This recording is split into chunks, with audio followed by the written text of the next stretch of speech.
itu nggak harus nunggu kita kaya atau mampu, tapi cukup membantu walaupun kecil, itu mungkin sangat berarti bagi orang yang pada waktu itu membutuhkan.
Ada sedikit cemooh dari orang yang menganggap hidup kita itu juga masih biasa-biasa saja.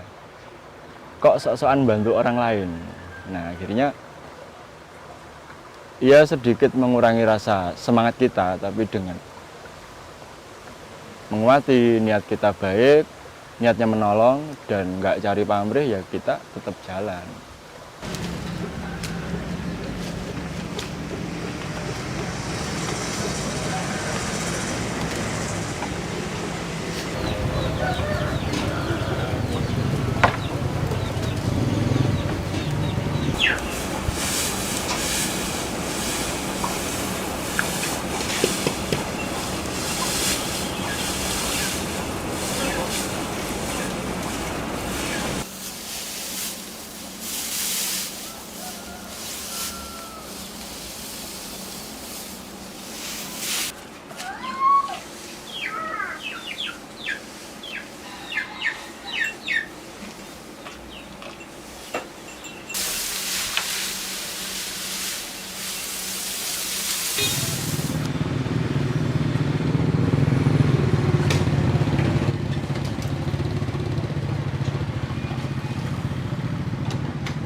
Kegiatan ini sangat bermanfaat bagi lingkungan, otomatis untuk kerukunan. Utamanya kita bisa membantu ke orang-orang yang lebih membutuhkan. Biarpun kasarannya itu ngasih makan bahan pokok itu cuma bisa buat sehari atau 2 hari, yang jelas sedikit demi sedikit kita bisa membantu orang lain. Mungkin bisa bermanfaat untuk mengurangi pengeluaran di kala COVID semacam yang kita alami sekarang ini.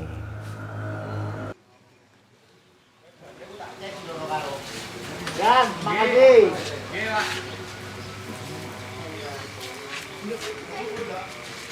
Bos.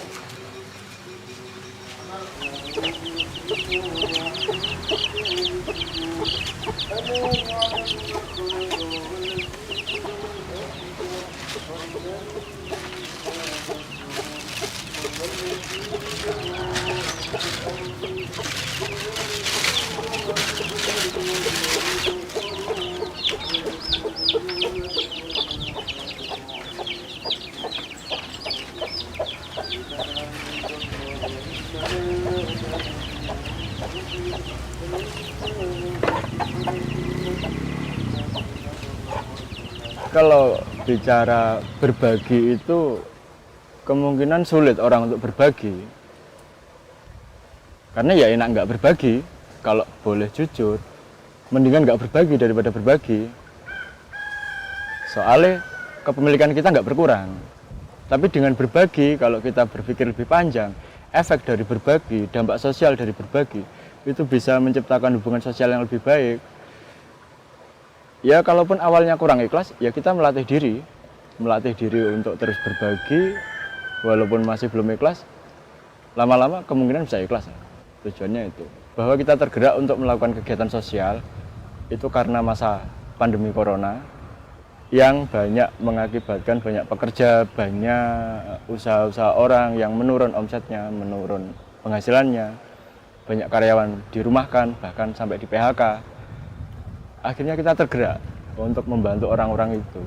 Dan tujuan kita nggak melulu membantu orang itu untuk mendapatkan pekerjaan yang baru. Kita hanya fokus pada jadwal makan.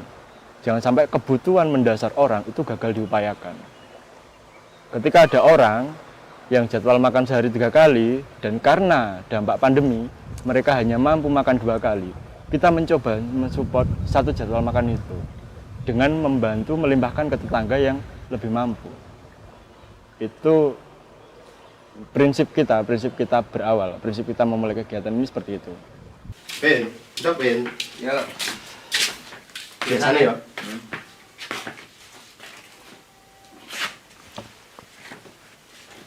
Mau Ben. Mau dikit Ben. Untuk didik. Ibu kondi biasanya. Iya. Ibu kondi. Kok belum man?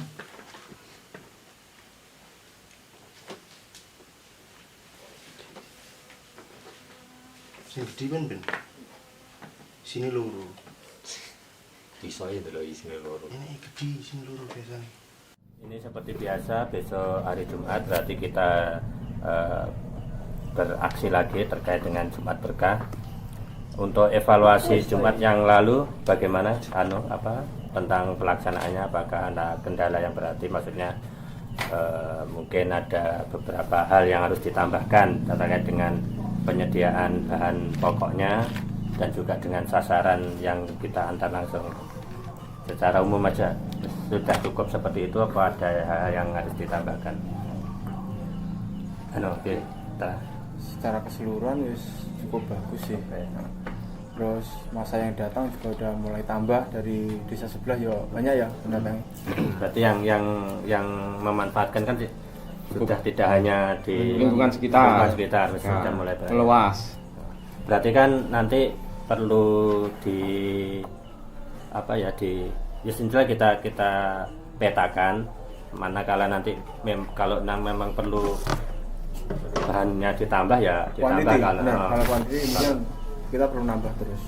Karena kan penggunanya kan sudah mulai banyak. Tambah, masyarakat yang datang juga sudah mulai. Kalau sudah tersebar ke beberapa maksudnya ke tetangga, Gubuh Merini, terus kita sudah habis kan ya malah ngecewain, malah nggak penak. Gitu. Terus yang kedua ini terkait dengan paket kita yang diantar langsung. Sementara kan kemarin kita coba 1 atau 2, ini nanti masih pakai 1 atau 2 orang atau mungkin perlu ditambah beberapa. Sementara 2 boleh ya. Setiap kita evaluasi dengan teman-teman itu apa yang harus kita tingkatkan, kita bahas sama-sama. Apa memang kekuatannya atau gitu. Tapi yang jelas selalu saya ingatkan ke teman-teman itu, kita nawaitunya berbagi, ini bantu, tapi jangan sampai kita juga merugikan diri sendiri. Ya ibarat orang itu kita membantu orang kelelep dek kali, tapi kita ternyata nggak bisa berenang, itu kan rugi namanya. Jadi kita harus tahu kekuatan di diri sendiri, juga peluang yang bisa kita berikan ke orang lain. Enggak, jangan.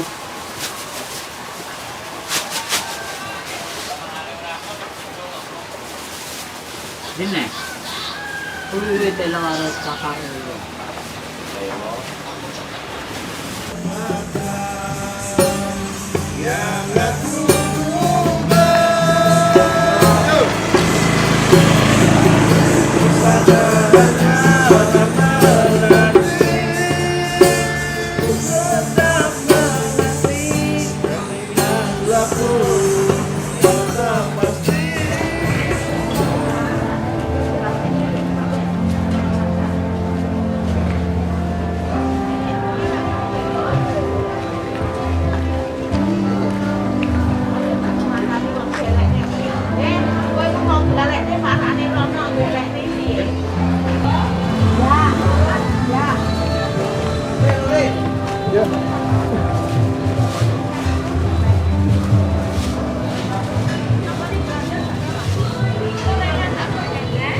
Kalau saya terus terang sama istri, alhamdulillah. Pokoknya 2:30 itu malah saya dibangunkan. Udah waktunya belanja, ditunggu anak-anak gitu. Kasihan nanti kalau kesiangan, yang mau datang mengambil kesiangan tidak jadi. Jadi jam 2:30, jam 2:30 pagi udah berangkat ke pasar sama yang namanya Dika. Itu anak muda yang memang punya tekad,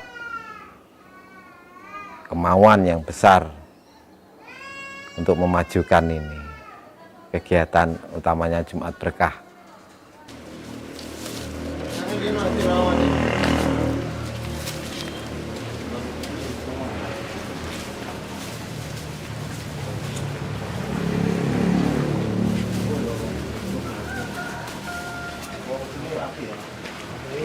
Aku roh sing ngecek selalu.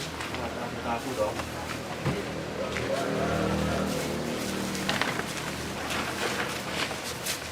Sultan ya? Heeh, Sultan. Ibu yang umur ini kan buka-buka. Nah, Sultan nih Pak Imam. Lekak nih, gue dulu. Bengkel.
Kalau saya pernah dengar kantin kejujuran, mereka mengambil barang, membayar dengan uang pas atau kembalian itu mengambil sesuai dengan sisanya.